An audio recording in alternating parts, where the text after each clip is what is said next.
Mud sucks at my feet like the jungle itself is trying to drag me under. Rain lashes my face. Branches tear at my arms. My lungs burn so badly it feels like I am breathing fire. But I keep running because everyone in my clan knows the same rule.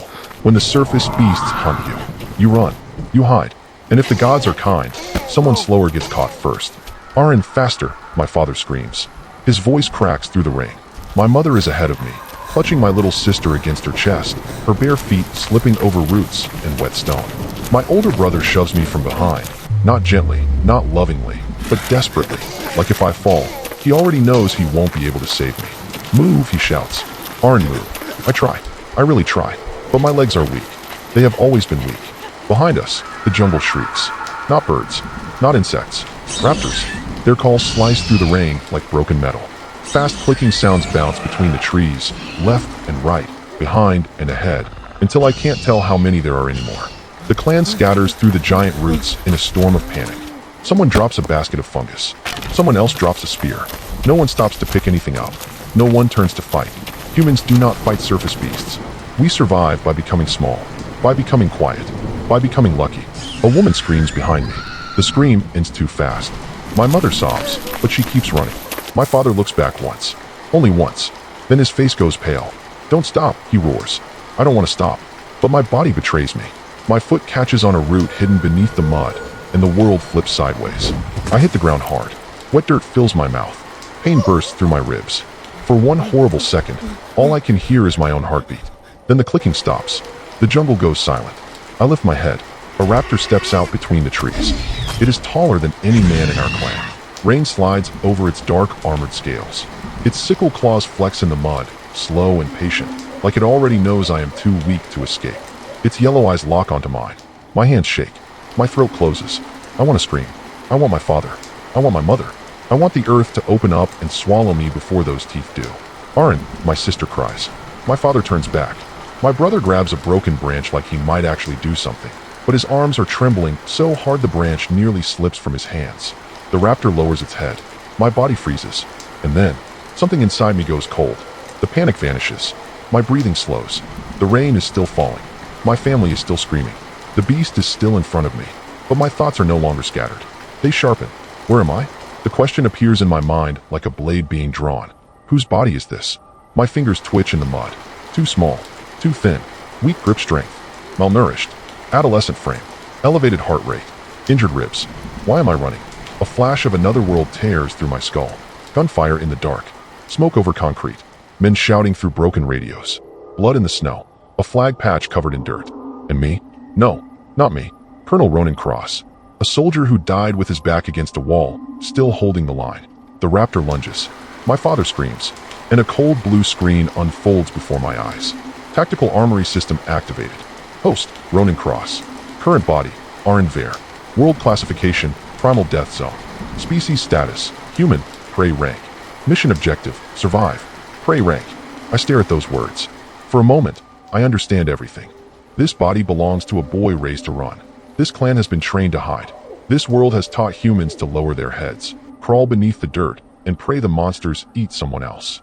But I am not from this world, and I did not survive wars, betrayal, and death itself just to wake up as food. No, that thought fractures. Memories crash together. Mud huts and jungle roots, gunfire and steel corridors, a father's voice and a commander's orders, all colliding until there is no line between them anymore. Aren's fear, Ronan's resolve. They don't fight, they fuse. The terror that once froze my limbs hardens into something sharper, something controlled. The weakness in this body is still there, but it no longer owns me. I know this jungle. I know these people. I know this fear. And I know how to kill. My hand closes around the broken spear lying half buried in the mud. My father's voice cracks behind me. Aren, run. But I don't. The raptor charges through the rain, jaws opening wide enough to swallow my head. My legs are weak.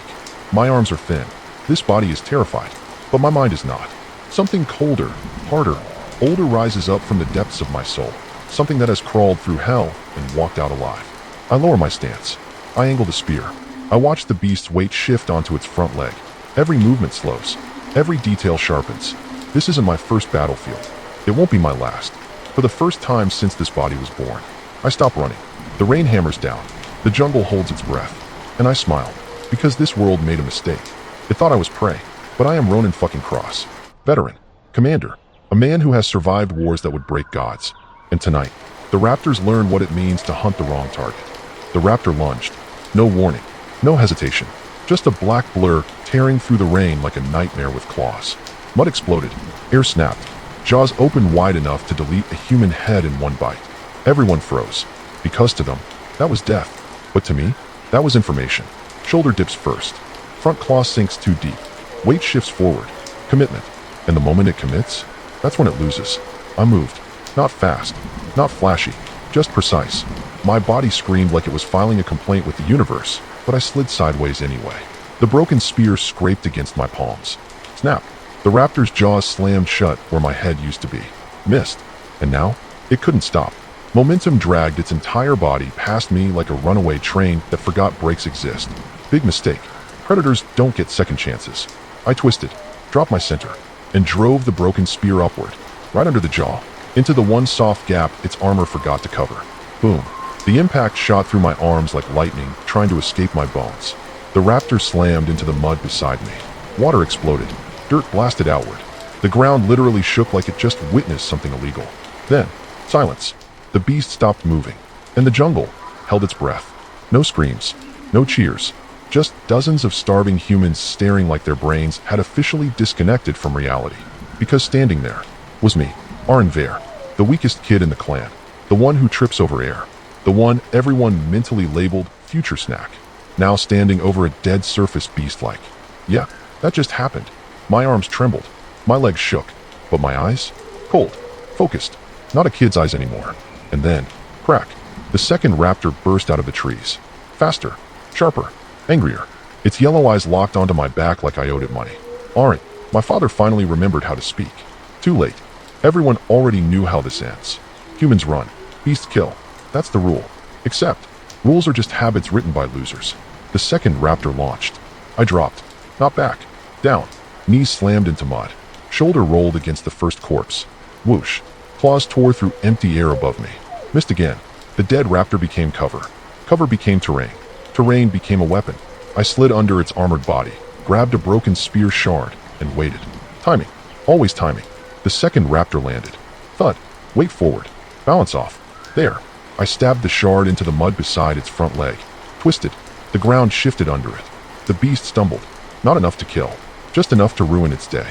I rose from beneath the corpse like a horror movie plot twist nobody asked for. Grabbed the broken spear. And swung. Crack. The shaft slammed into its neck. Full force. Every ounce of strength this starving body could squeeze out. The raptor crashed into a root. Momentum betrayed it. It thrashed. Once. Twice. Then. Still. Rain kept falling. But the tribe? Frozen. 2 raptors. 2 apex nightmares. Flat on the ground. And in between them, me. The kid who couldn't even win a race against gravity. Now casually rewriting the food chain. My hands shook. Yeah, okay, maybe a little. But my eyes stayed locked forward. Because there was a third one, standing in the trees. Half hidden. Watching. Its claws flexed. Its eyes narrowed. And for the first time in history, a surface beast hesitated. Let that sink in. Not the kills. Not the fight. This. A predator, thinking twice. Kale's voice cracked behind me. That's not Aren. Yeah, no kidding. My father didn't move. Didn't blink. Just stared like he was trying to uninstall reality. My mother held Mia tight, covering her eyes. But she kept looking. And Elder Morvac? Oh, he wasn't impressed. He was terrified. The third raptor stepped back. Slow. Careful. Then turned. And vanished into the jungle. Not running. Reporting. Yeah, I've seen that before. That's not retreat. That's a message. Hey boss, we've got a problem. My knees buckled. Okay, body, relax. You did great. Please don't die now. I dropped. Mud swallowed my hands. My lungs burned like I had inhaled fire. My arms trembled. My legs shook. And honestly, this body deserved a formal apology. 2 raptors. 2 surface nightmares. Dead in the mud. And me? Still breathing. Barely. I tried to stand. My knees immediately betrayed me. I dropped back down with a wet splash. Great. Legendary warrior entrance ruined by basic anatomy. Then, blue light. Clean. Sharp. Unreal. A screen unfolded in front of me, slicing through the rain like a military HUD from another life. Not magic. Not a blessing. A system. Cold. Tactical. Functional. Exactly my language. The clan behind me stepped back. Someone whispered a prayer. I stared at the glowing screen. Combat result. Surface raptor defeated. Surface raptor defeated. Pack hunter disrupted. The screen shifted. Level up. Level 1, level 2. Level 2, level 3. A blue pulse ran through my body. For half a second, the pain faded. Then it came back. Louder. Fantastic. So leveling up did not magically rebuild my body. Good. Annoying. Balanced. The screen continued. Armory points acquired. Plus 170. First surface beast kill bonus. Plus 50. Survival reward boxes acquired. X2. Basic survival armory unlocked. Level 3 reward selection available. A new menu appeared. Level 3 survival reward selection. Choose one reward. Space storage, 1 cubic meter. Emergency field medicine kit. Basic gear reinforcement. Tactical body recovery dose. A normal person would choose healing. A scared kid would choose medicine. A desperate fighter would choose weapon reinforcement. But I wasn't thinking like a scared kid. I was thinking like a commander. A weapon saves you once. Medicine saves you after a mistake. But storage? Storage builds supply lines. Supply lines build camps. Camps become walls. Walls become territory. Territory becomes a kingdom. My eyes moved to option 1. Easy choice. Space storage. Space storage selected. Capacity, 1 cubic. Living beings cannot be stored. Oversized targets cannot be stored. Attached materials cannot be stored. Target must be separated and touched directly. I looked at the 2 raptors. Each one was massive. Too large. Too heavy. Too whole.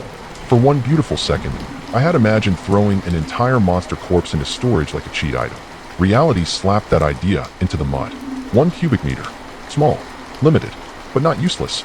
Never useless. My eyes dropped. Near my hand, half buried in the mud, was a broken raptor tooth. It must have snapped loose when the beast crashed into the roots. Dark. Curved. Sharp. Small enough to store. Perfect. I touched it. Blue light wrapped around the tooth. Valid storage target. Raptor tooth fragment. Store item. The clan leaned closer. Derek stared. Mira held me tighter. Kale forgot how to blink. Even Elder Morvac went silent. I smiled faintly. Store. Flash. The tooth vanished. No smoke. No explosion. No magic circle. Just gone. Clean. Efficient. Beautiful. The entire clan stumbled backward like I had stolen a piece of reality and hidden it in my pocket. Mia peeked from behind her mother's arm. Brother, where did it go? Her voice was tiny. Afraid. A little amazed. I looked at her. Somewhere safe. That was when the real shock hit. Not the fight. Not the kills. Not even the blue screen. The real shock was what this meant. I looked at the raptors again. Meat. Hide. Claws. Teeth. Bones. Tendons. Scales. To the clan? Monsters. To me? Supplies. Not inventory yet. Not automatically. Not while they were still whole. But once they were cut, once the meat was separated, once the hide was stripped, once the claws, teeth, bones, and tendons were gathered into bundles, then I could store what fit, piece by piece, bundle by bundle. That was enough. More than enough. In a world where humans starved underground while monsters ruled the surface, this was not a small power. This was logistics. And logistics was how wars were won. Behind me, a child whispered, "Can we eat it?" The words hit harder than the raptor's charge. No one laughed. No one answered. Because the moment the child said it, every starving face changed. An old woman dropped to her knees. A mother covered her mouth. A man stared at the raptor like he was afraid hope might bite him. For their entire lives, surface beasts were death. Run from them. Hide from them. Never fight. Never touch. Never challenge the jungle. But now, 2 of them were lying in the mud. And for the first time, the clan wasn't seeing nightmares. They were seeing food. I forced myself upright. Barely. The broken spear became my cane. My body shook so badly, it was honestly embarrassing. But my voice came out calm. Cut it. Everyone flinched. Yeah, I sounded different now. Deal with it. I pointed the broken spear toward the fallen raptors. Separate what we can use. Meat. Hide. Tendons. Bones. Teeth. Claws. Scales. Kale stared at me. His branch hung uselessly in his hand. For what? I looked at him. Living. One word. Simple. Heavy. Impossible to argue with. Because everyone understood. They were not starving because the world had no resources. They were starving because fear had taught them to leave everything valuable on the ground. That ended today. I looked across the clan. We cut small. Carry what we can. Store only what fits. The rest gets smoked, dried, dragged, or hidden. No one moved. So I added, colder. Or we go back underground and starve politely. That got them. A few younger men looked at each other. A woman stepped closer. Kale tightened his grip. Derek's horror shifted into pride. Myra's eyes filled with tears. Then, thud. Elder Morvac slammed his staff into the mud. Do not touch them. Oh, there it was. Fear. Tradition. The real boss fight. Morvac stepped forward, bone charms rattling against his chest. His eyes were wide. Not grateful. Terrified. This boy has doomed us. Derek snapped. He saved us. Morvac didn't even look at him. He called worse. The clan stiffened. The rain suddenly felt colder. Morvac pointed his staff at the raptor bodies. Surface blood calls surface kings. That landed. I saw it hit their faces like a curse from childhood. Never spill surface blood. Never bring beast flesh near the burrows. Never challenge the jungle. Never follow someone marked by the surface. Old rules. Old fear. Old chains. I stepped forward. My body screamed. My mind stayed sharp. I killed two. Morvac's eyes narrowed. One ran, I said. His voice dropped. To tell the jungle. I paused. Fair point.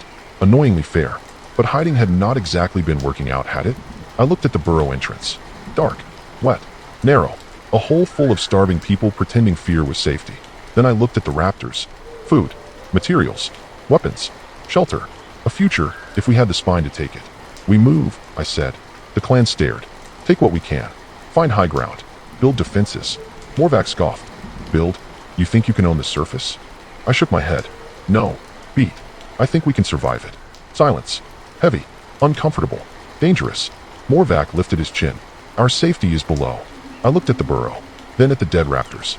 Then at the starving children. No. My voice cut through the rain. Your graves are below. Gasps. Shock. Yeah. I went there. Morvac's face darkened. The boy is no savior, he said. He is a signal fire. Fear spread through the clan. Whispers. Shaking hands. Children pulled behind mothers. Men staring into the jungle like something bigger was already watching. And maybe it was. But that was the point. I looked at them. Hope. Fear. Hunger. Chains. All standing in the rain, waiting to see which one would win. Then I bent down, picked up the broken tooth from storage, and let it reappear in my palm. Blue light flickered. Flash. The tooth returned.